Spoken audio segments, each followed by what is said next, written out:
প্রিন্সেসের মম mother. Miss হেইগ্রি হঠাৎ করে আমাদের বাড়িতে? বলছি কি তোমার মেয়ের মুখে না একটু লাগাম লাগাও। কেন কেন কেন? হাজবেন্ডকে নিয়ে বাইকে করে বাজারে যাচ্ছিলাম, তোমার সেই মেয়ে তার পাশে দু বান্ধবীকে নিয়ে জানো আমাকে বুড়ুর বউ বলে খিল্লি উড়াচ্ছিল। অমনি বলে দিলে হয়ে গেল। আমার প্রিন্সেস মোটেও তোমাকে বুড়ো বউ বলে না, ও তোমাকে টাকলার বউ বলে।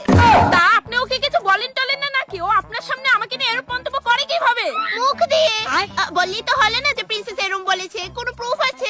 ইভেন প্রিন্সেস যদি নিজে এসে বলে তাও আমি বিশ্বাস করব না। হ্যাঁ হ্যাঁ চড়াও, মেয়েকে আরো মাথায় চড়াও। হ্যাঁ হ্যাঁ প্লিজ গাও, আমার মেয়ে আমি বুঝে নেব।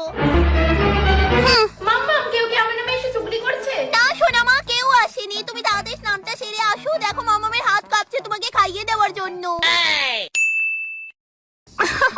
আরে কিচ্ছু না, ওই তো কারেন্ট নাই দেখে হেয়ার ড্রায়ার দিয়ে বাতাস খাইতাছিলাম। হে রে লতিকার মা।